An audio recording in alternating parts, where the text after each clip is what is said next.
Oh, welcome to Sidebar. We're back again this week, and with me I have my regular show host, Reverb. How are you going, Reverb? I'm going fantastic. It is another great day to be here on the sidebar. Just crabbing around. Kravatoa has dodged nerfs yet again.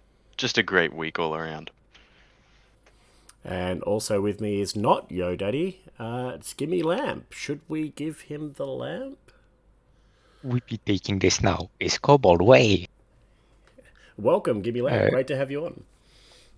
Thank you. Thank you for having me. All right, we've got a lot to talk about this week, and as we always do, we're going to hit the Wild Series first with our Modern Outback. All right. First thing off the bat, player of the week. Give me a lap. Can you tell me who this week's player of the week is? Yeah, could you name a more iconic duo than Angel and Control Warrior? Alright, maybe you could, but it's a pretty iconic one, you gotta admit. And we're back to the topic. Owl managed to sweep his opponent with the help of his old friend Garrosh, as well as a sweet control lineup.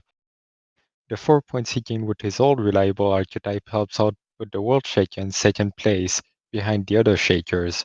Besides, Owl has helped many of his teams since he joined DHL a few years ago. Congratulations on your well-deserved Player of the Week award.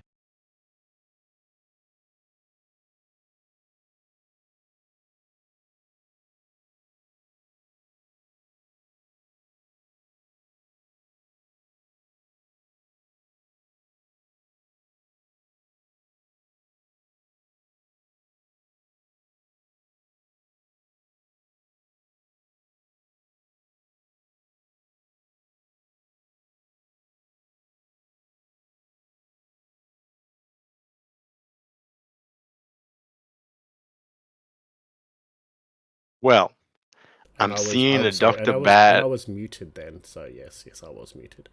Reverb, can you run us through the current these decks and continue from where I left off? Yes, I can. This is definitely the first time I'm saying this. I see a Dr. Bomb Mad Genius. I'm happy.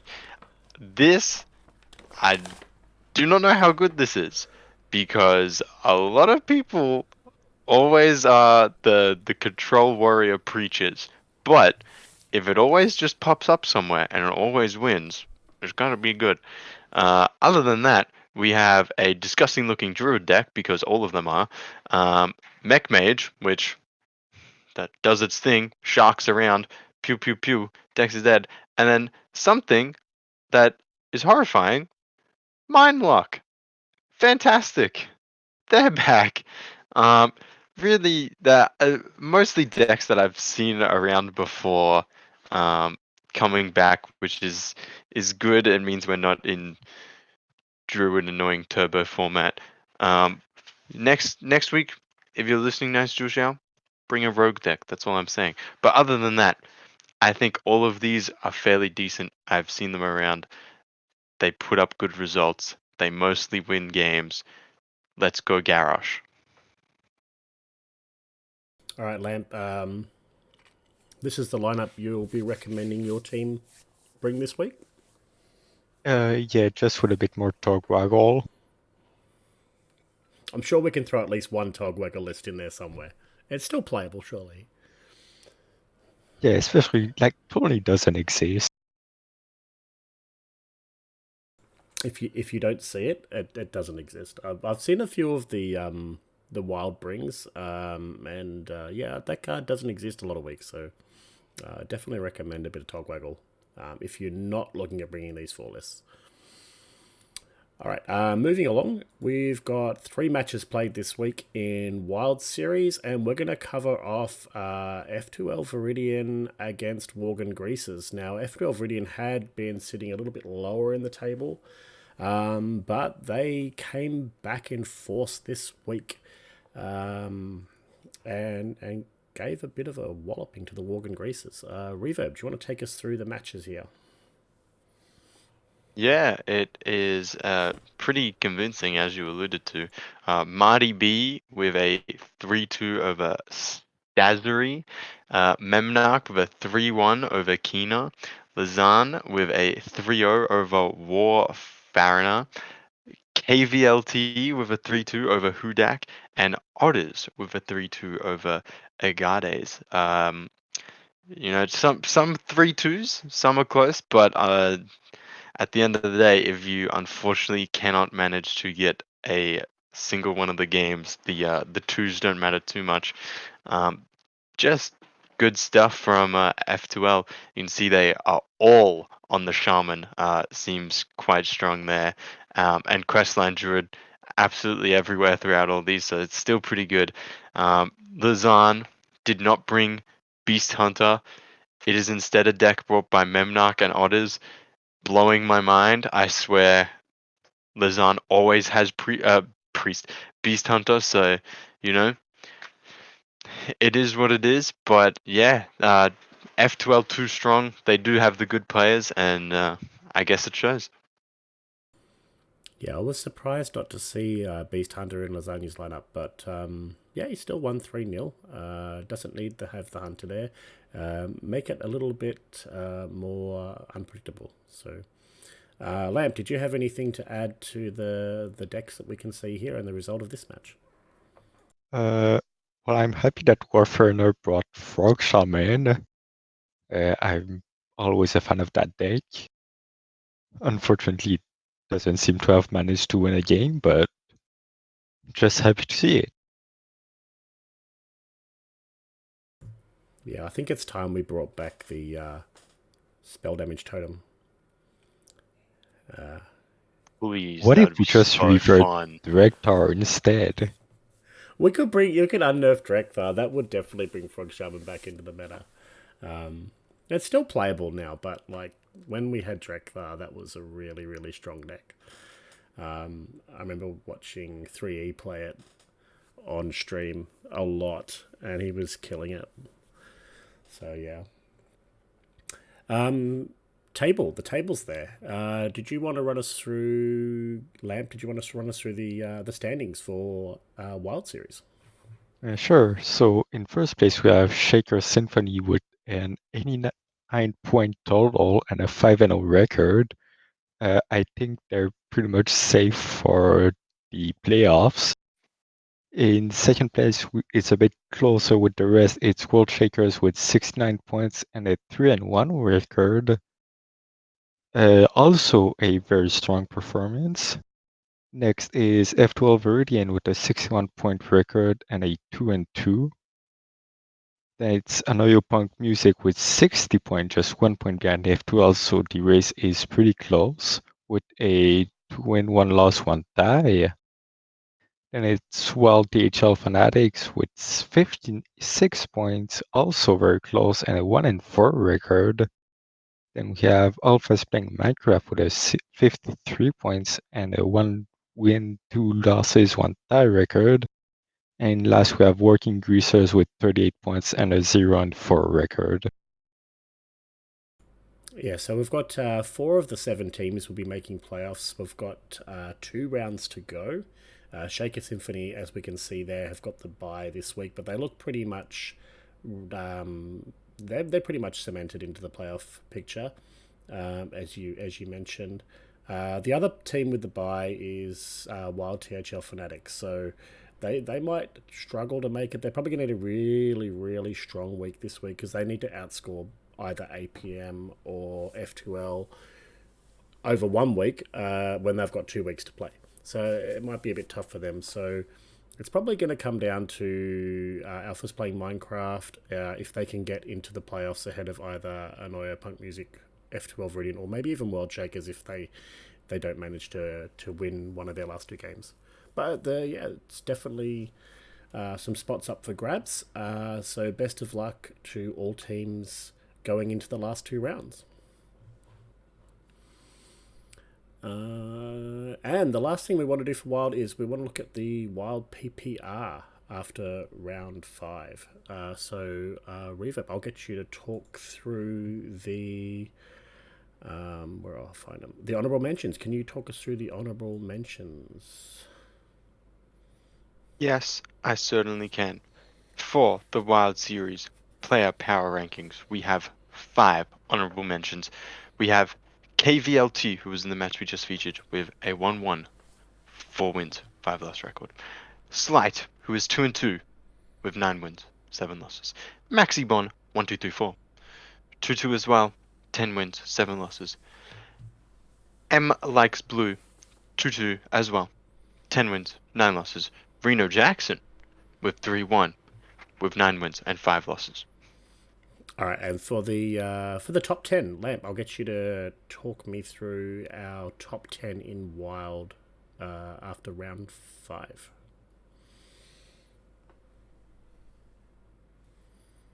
All right, so in number 10 we have Devalian, which is 2-0 with a 6-3 overall. Then we have Martian with a singular win, managing to make top 10. That is quite surprising. And then we have Kappa with 3-9 for a total of 10 wins and 9 losses. Then we have Marty, who's also 3-1 but 10-7. Then Memnarch with a 3-1 and then 11-6. Then Zach with 3-1, 10-5. Dr. Bomb D, which is 4-1, 12 total wins, 9 losses. Then NGO 4-0 for 12-3. Then Seth 4-1, 14-11. And finally, in first place, we have Lortos, who's undefeated at 5 wins, 0 losses, and a grand total of 15 matches wins and only 4 losses. Yes, I think we touched on this last week. We had 4 undefeated players going into the last round, for which we've had 2 players emerge from that. Nice Jewish Owl, who got the Player of the Week, and also Lorthos, who he went undefeated last season also in the regular season. So definitely looking good for both Lorthos and Nice Jewish Owl for potential MVP, still undefeated. Lorthos has the bye this week, so we'll see how NJO goes. See if he can close the gap, maybe even take top spot on the power rankings leading into the final round. All right, jumping across to Pro Series next. All right, so Pro Series, we are going to start off with our feature matchup from round 5. And I'll just get that up on the screen. All right, the match we had actually chosen ended up being a DQ, I think. So I've grabbed this match, which is happens to be Nice Jewish Owl. It's the NJO show, everyone. Welcome to the NJO show, who had a 3-1 win over McBanterface. All right, Lan, I'll get you to talk through this match for us. I guess so. It was a 3 win, which Nashville Howell, he cannot lose apparently. His Warrior was banned and Banter's Paladin was banned. It started off with Banter winning with his DH over the Warlock, but then Enjo started sweeping, starting with the Shaman over the Mage, then Paladin also over the Mage, and the Warlock over the Warrior. There you go. NJO is in the chat, says Evolve Shaman is actually the nuts. So You heard it here first, guys. Yep. We none of us have been playing Shaman, and we should have been playing Shaman. That's what I'm hearing. So maybe something definitely to check out after the changes that are coming this week. Shaman hasn't received any nerfs, unsurprisingly. But yeah, definitely check out Evolve Shaman and Undead Warlock. Two decks that aren't being played a lot, and good enough to beat the GM this week. All right, and continuing with our theme of NJO. No, we've had enough of Nice Jewish Hell for the stream. We might start talking about somebody else instead. we're going to look at our feature lineup for Pro. And Reverb, I'll get you to talk through this one for me. Very upset we're not featuring two nice Jewish Owl lineups here, but we do have the spread of love around. This is World 8's Pro brings this week. His warrior was banned, unfortunately. Fair enough. The deck's insane. But the other brings, uh, there's a few that are potentially a bit spicy. The hunter deck, I think a lot of people have seen it around. It is fairly strong. This is a bit of a different version. I think a lot of people are on the one that runs some heavier top end beasts and a couple of arcane cards. But this one, World 8 has decided to chuck in the kennels and go a little more to the floor to try and get under decks. We have Big Demon Hunter making its fabled return as the second best Demon Hunter deck. A nice bring. The deck is actually still strong from what I know, but it's just not Spell Demon Hunter, which is why you normally don't see it too much. And then the more spicier one is Double Blood of one Undead Death Knight to make that Hollow Hound as large and as annoying as possible. I kind of like this. I've actually not seen this list before, and I think that I may or may not try this out because that looks pretty cool. Um, you've got blood taps and medals to just make a really large rush cleave guy, and that way you do not lose to anything that tries to play on the board. So these are pretty solid brings all around, and a couple of just slight change ups in some of the lists just to kind of throw people off. So good brings from World 8. Yeah, that hand buff Death Knight looks pretty spicy. I played a couple of games with it on ladder. I only played two because I lost both of them, but it's probably a skill thing more than anything else. Definitely looks interesting.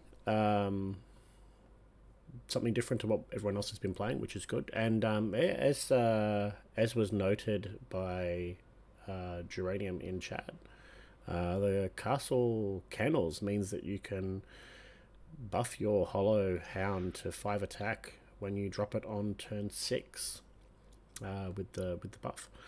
So extra healing, extra clearing, probably helps against paladins as well if they've got those two 5/5 taunts on the board. Might be able to clear them all out of the way. And yeah, a bit more aggro. Good to see some good deck building. Did you have anything you wanted to add to this, Lamp? Yeah, I mean, the Death Knight's very interesting. I wasn't expecting to see that, to be honest. The rest, like, it doesn't surprise me, but that Death Knight it's something.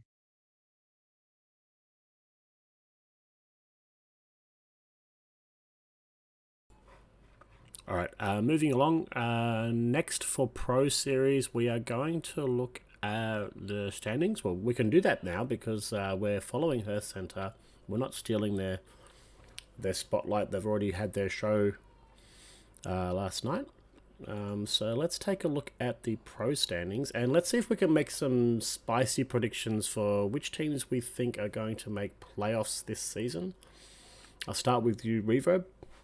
Tell us about the conferences here and who you think will make playoffs. It's top 2 from each conference, isn't it? That's right, and I think there's still 3 weeks to go in Pro. There's still 3 weeks, and it is top 2. Here are my spicy takes. Black Conference looks, at first glance, fairly set out. But, and it may or may not just be because a certain person on a certain team is potentially on this show, don't count Rocket Propelled Glug Girl out. They, if they have 3 good weeks, could potentially jump up into one of those top 2 places. Unfortunately, the other 2 teams look completely out of it. I hate to be that guy, but they are quite down the bottom. But that's okay because the top 3 teams being close still makes it so that one person gets out, and that's interesting. The other conference is a bit more even overall. You have the potential. If Zymox or Swagoi have some good weeks, they're only sitting just 20-ish behind Cheesemongers, so they can definitely get up there.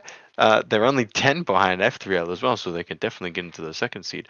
Cheesemonger are probably going to get there, but the other three teams below are definitely competing for that second spot. So I'm saying Brushy Tuna and Rocket Propelled Glug Girl make it out of black, and in Pink Conference, Cheesemonger and Spagoy. Before I throw to you, Lamp, F2L's last three matches are against F3L, Rocket Propel Glug Girl, and Brushy Tuna. That's I take quite. it back. That is quite the gauntlet. They did win last season. They are top of black, but that is a pretty tough run. If they make the playoffs, they will definitely earn it. Lamp, do you want to tell us which teams you think will make it? And no need to talk about the 23 points that your team got over my team last week. Actually, no, let's talk about that. No, but seriously, in black, honestly, I think it's gonna. My team, Rocket Propelled Glug, has a chance. I think as long as we manage to beat F2L, we're probably gonna be able to make it. So that's probably gonna be the match to look out for. But other than that, Brushy Tuna, I don't know what the rest of their schedule looks like, but I think they're safe. In Pink Conference, Cheesemonger United pretty much guaranteed playoffs as well. And I'm gonna say F3L is also probably gonna make it to playoffs.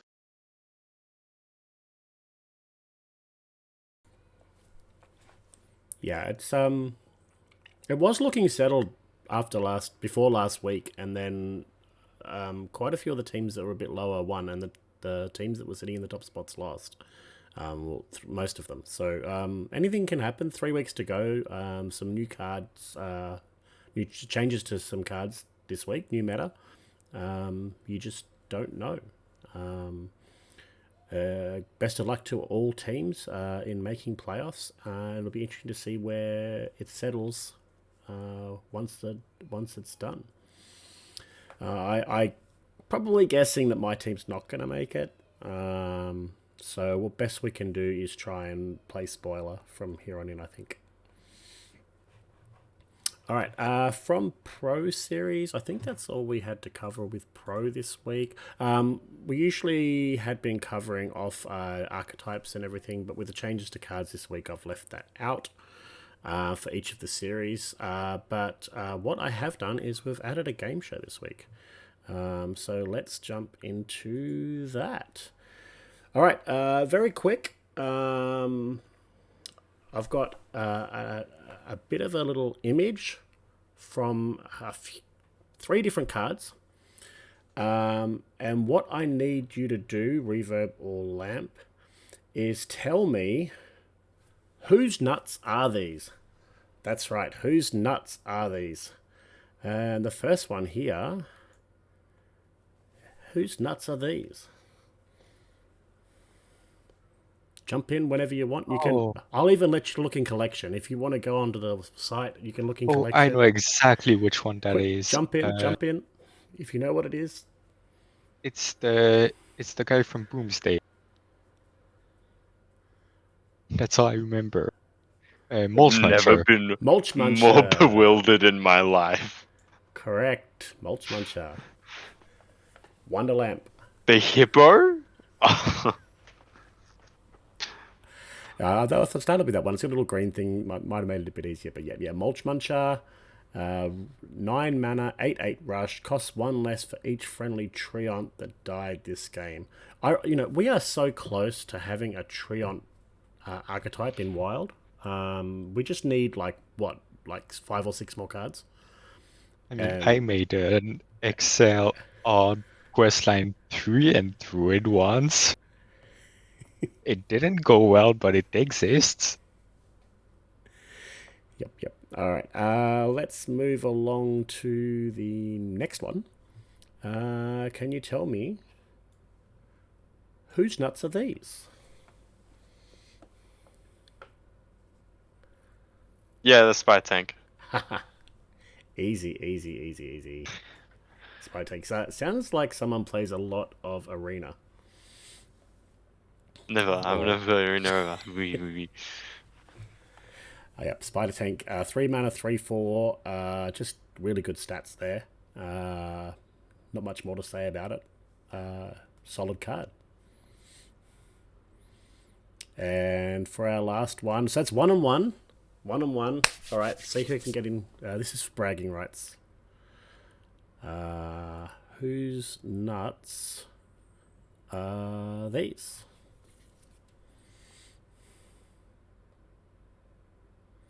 Oh, Oh no. damage Stegodron. Damage Stegatron, indeed. Let's I get it was up. really just praying that you put a Blingtron on the screen. If I'm being honest. I'm actually really impressed. I did not think that people would get those so quickly. So this is from Uh, me, who doesn't know what the names of cards are. I know what they do. I cannot honestly tell you half the 3/4 the names of the cards, let alone pick out little images on the cards. well, the thing with damage Stegodron is that I've seen it in the new Warlock deck with Blunt Treant and the 3/3 that summons a minion from your deck. Oh, nice. Oh yeah, and this would be good. Summoning a 5/12 would be pretty good. Yeah. Nice. All right. Hopefully that was a good segment. We know that we know now that Lamp is our nut specialist, Yeah. and we can move along to closed list series, and we'll be starting with Legacy. All right, Legacy feature matchup of the week was the one we had last week, and that is Truth AM against Jim Floss. Reverb, can you run us through this match? Now, before I do, I just want to be very clear. Last week, I may have said this better be a 3-2. I know the result is not a 3-2. So what I'm asking is for everyone to forget what I said. Truth AM may or may or not have swept Jim for us. Truth had the Paladin banned. Jim Floss had the Death Knight banned. And then it was a sweep. Shaman over Paladin. Hunter over Hunter. Of Truth's Hunter over the other Hunter. And then Truth's Death Knight beat the Hunter again. I guess it happens. From my experience, assuming that the Hunter deck is the Hunter deck I've been playing, if you open a very large beast in your hand and your opponent does not, and they play the small minions first, life is hard. So, sometimes if you just get a bad draw, especially in some of these decks that are running high cost cards, you don't have an early game, your opponent blows you out. Next thing you know, you're down 2-0. You It kind of just snowball effect. But well done for Truth AM there. I hope that Shaman was the fabled Evolve Shaman I've heard so much about. Um, I don't know what Death Knight he played because none of us do, but viable class with a couple of different archetypes, so always a decent bring. Well done, Truth AM, but looks like he did it fairly convincingly. Yeah, so the first thing I notice is the person who bought Shaman won. So again, we're featuring a Shaman bring and a Shaman win. I might have to Maybe they've re-evaluate announced my deck that choices. they announced the nerfs too soon. They should have hit Shaman again. It's a possibility, but I'm looking out for my boy Copa. We want Shaman to be great again. I want to see some bit more action in Shaman Court. and get the conversation rolling again. 'Cause it's been a bit quiet in Shaman Court of late. Well, in the standard section, in Wild, it's just just too much talk about even Shaman and Shuttlewalk. It's like a bloody party in there. Everyone's talking. But yeah, in standard, not as much conversation. So good to see Shaman winning, and well done to Truth AM on his win. And I think that takes him to a 4-0 record, I think, for the season, which is pretty impressive. All right, moving along to our. Actually, I don't think I had anything else for Legacy for the. Yeah, so we're just looking at standings. So yeah, usually we would run the stats for the deck, the class rings. But as I said before, we're not bringing that this week with the changes to the meta. So Legacy playoffs. Gimme Lamp, do you want to talk us through the conferences here and give me your takes on who you think might make it into playoffs for Legacy Series? We have 2 weeks remaining. Okay, so in silver, we have the Fires in first point with 90 points. Then Big W at 81 points in second place. However, those two teams haven't had their bye weeks yet. So we have to watch out for the Stubbs, which has a total of 60 points, but has one more week to play. Then Symphony of Clowns also has one more week to play with 58 points, and F12 White with 49 points. Honestly, outside of maybe F12 White, I think all those teams have a chance of making playoffs. So it's going to be interesting to see how it goes. Next up in Gold Conference, we have Upsal Justin at 72 points. Then Rockstar Effort Size at 65. The Cooler at 60. Standard THL Legends also at 60. And Cancel Hearthstone Season at 52. I think only 2 of them haven't had their bye weeks yet. So I'm pretty sure anyone can make it to playoffs at this point. Then in Red Conference, we have Albatross's Play Mistake with a total of 91 points.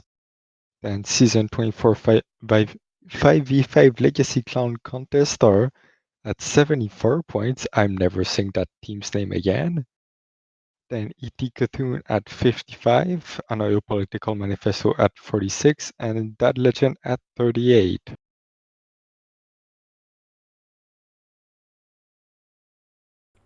Yeah, the goal conference looks wide open. Upsal Justin looks like they're through. I think they're well ahead, given that the 2 teams below them are yet to have their bye.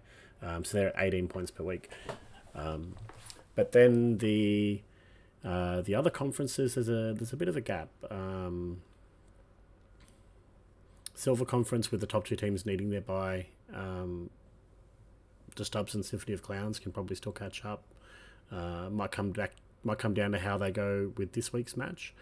Red Conference, it might even just be a 2-horse race. I know my team, we had a big loss to Season 24 this week, which pushed them up ahead of us in second place and dropped us right back. And we're still to play the other APM team in the final week, so looking like a struggle for us. Maybe ET Cthulhu can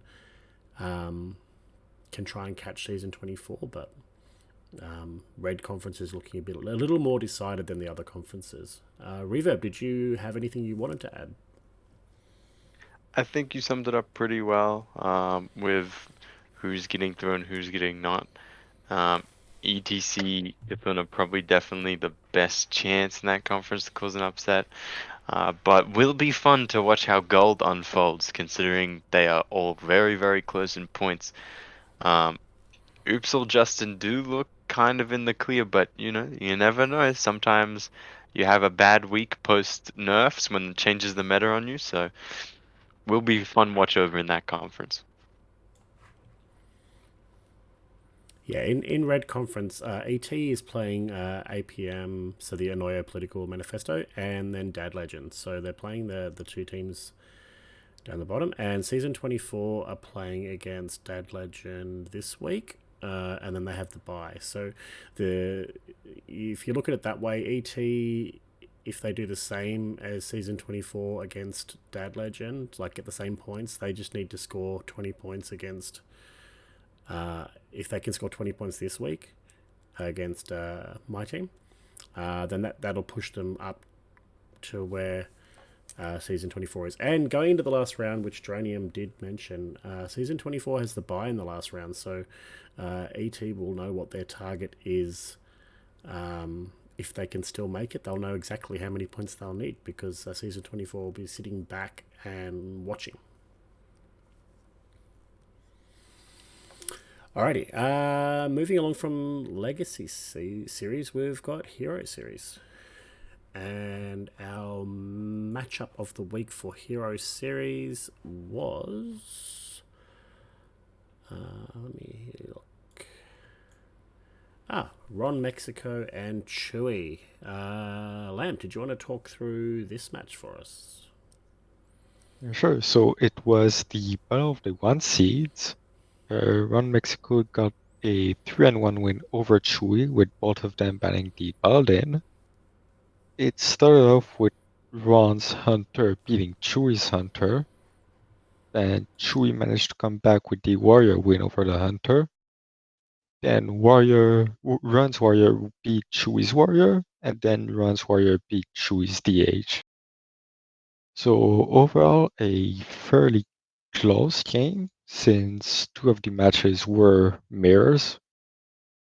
But yeah, well played to Ron Mexico. Reverb, did you have anything you wanted to add to this match? Unfortunate that Chewy could not avenge Bone Masher. I am scared now for when I have to play Ron Mexico. The track record does not look good if you host on this show. How you will perform against Ron Mexico, unfortunately. Um, both brought what appears to be the good classes, and I hope the 3-1 was closer than it looks on paper. Yep, Rip Yo Daddy, unable to avenge me earlier in the season, and now Chewy. We had him on the show last week, and he got cursed as well. But yeah, Ron's having another stellar season. Definitely a tough matchup, especially when Hunter and Demon Hunter are both good classes. All right, looking at the hero playoff picture, we have 3 weeks still to go in Hero Series. Reverb, do you want to tell us about hero standings and give us your take on who will and will not make it? The Teal Conference looks pretty good, with Based sitting at 98, APM on 90, already with 4 points this week as well. Gold Wisps are on 80, Dad Legend are on 64, and somewhat hastily improvised team are on 52. Other than the bottom two-ish teams, top three fairly close and good records all around. Their points per week is quite close as well. As you can see, there's only a couple points of difference. I think any of those can kind of jump into contention. Down in purple, Department of League Administration on 82, Let Them Cook on 73, F2L Black on 71, the other APM team on 63, and any primers on 42. As you can see here as well, the top three are all quite close, but Always Pack and Mana are also just below there. If these next few weeks are wins for them, they will be vying to get one of those playoff spots. So fairly close-ish at the top. Maybe the top teams themselves you'd have slotted as getting in based on how they're performing, but the other slots definitely up for contention. Yeah, with 3 weeks to go, there's still still plenty of time for teams to make their run. Any of those teams that are sitting in the top four there, if they win their last three matches, you would pretty much predict them to be in. I think even Dad Legend, if they can get three pretty good wins, they could sneak into second place. I mean, 26 points is a lot to make up, but if one of those two teams at the top drops a couple of matches, it's possible. Purple, it's a bit closer to fourth place from the top two. So yeah, nice and open. Which I think traditionally Hero Series has been like that. It's the series where it comes down to the last week, and there's usually a lot of teams that can make it. So looking forward to seeing how this one shakes up as well. All right. Last thing to do for the night before we go to the checkout question is looking at the crossover. Lamp, do you want to talk us through the top 5 players here for crossover? Yeah, so in fifth league, we have Chespin with a total of 10 and 4. Then we have Geranium with 8 and 2. Nudge Boston in third place with 11 and 4. And second place, Azalea Ikari with 9 and 2. And in first, we have Lemur with 11 and 3. Yeah, some pretty good records here. You can check out the full standings for the crossover on the THL website.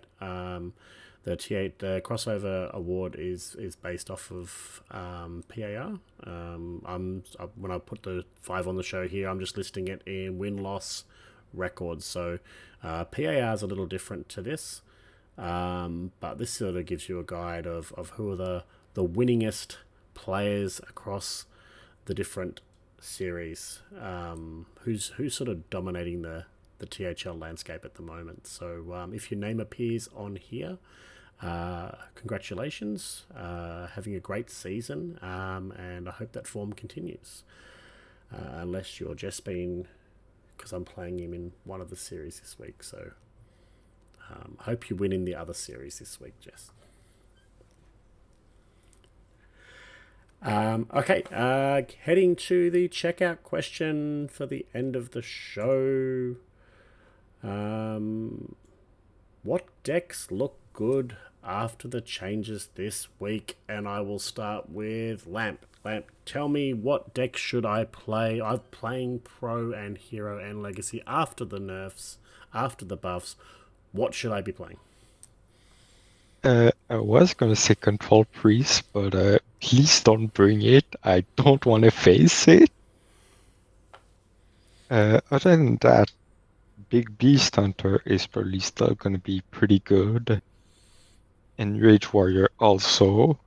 And I think Miracle Rogue might be making a comeback, so keep an eye out. Okay, I'm just writing all this down. Control Priest, Big Beast Hunter, and Rage Warrior, and Miracle Rogue. Gotcha. All right, Reverb. What 4 decks, classes, archetypes should I be bringing this week? What's going to be good after the changes? It's a tough one. I feel for Paladin. I know not a lot of people liked it. I didn't mind it. It's getting absolutely gutted. Don't bring that class. I don't think it's gonna have anything going for it.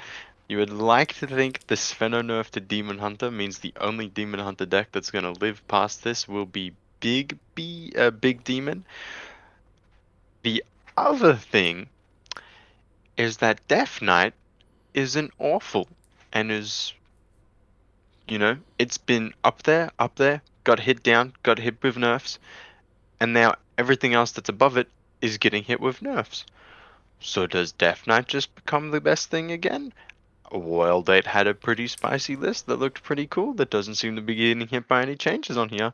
So Death Knight of some kind, I'm having locked in. Big Demon Hunter, I'm having locked in. Miracle Rogue could not care less that unfortunately Pozic is getting nerfed. Every deck is going to lose Pozic probably because they'll make it 5 mana or something silly and then it doesn't really matter. And then the fourth deck with clearly my own idea that I came up with and I haven't been manipulated by anything else in the show. This is my own take. I came up with this by myself. Evolve Shaman is your next best deck. Let's go Evolve Shaman. Yes, I heard that it's the nuts. Hot take earlier in the night. And seeing that the show has had a focus on nuts, I think Evolve Shaman might be something I might need to look at. I think that's gonna open the meta up a little bit. I've been seeing a lot of mage on ladder. I don't know if that's specifically to target paladin, because they kind of just gain armor, play ice block, gain armor, I play ice block, freeze your board. The games go on for a long time. It's almost as toxic as priest at the moment. At least that's my take. But yeah, I think there's going to be a few different things that people can play, especially in open list where you can sort of bring what you want and you don't have to worry about decks being teched out for your classes or anything like closed list. So yeah, I think there's plenty of room. So yeah, I'm interested to see how it goes. Next week on our show, we're going to be covering the archetypes that people brought this round again, and the classes. So we'll have a look at where things are at after the changes this week. And next week will actually be the final show for Sidebar for the season. I'm going on leave for a couple of weeks, and I won't be able to host the show from my family's place that I'm visiting. So yeah, next week's going to be the last show. Couple of double weeks pushed it back a little bit, so unfortunately, I was hoping we could get another round in, but yeah. So next week will be the last show. I've got I'll probably looking at doing a couple of fun things next week. Get a couple of extra guests in on the show. So yeah, looking forward to next week's show. And one last thing, THL's raised $80 so far for the Trevor project. So any donations that we receive in Pride Month this month, we're going to the Trevor project. So if you do want to donate to the Trevor project, you can do that through stream or just get in contact with somebody at THL. I'm sure they can tell you how you can go about doing that. Reverb, did you have any final comments before we finish the show for the night? Nothing other than it has been a joy to co-host this show with you and with everyone else that is featured on it. And I hope everyone turns out for next week being the last week. Just for this season kind of thing. I'm pretty sure we're continuing it, hopefully, fingers crossed, but only continuing it if you and all your friends turn up next week on twitch.tv/Team Hearth League at not this time, but the regular time. Invite everybody. It's going to be the best thing since the Super Bowl pregame show and the halftime show combined. All right, and Lamp, thanks for coming on the show for us this week. Did you have any last comments? No, not really, other than thank you for having me. All right, it's been a pleasure having you on. All right, thanks for everybody for tuning in. We've had quite a few people in chat today, and thanks for anyone else that watches us on the VOD later. Best of luck to everyone in your matches this week and grinding on ladder if you are trying to hit legend still or if you are in legend ranks. We will see you again next week, and that is all. Good night.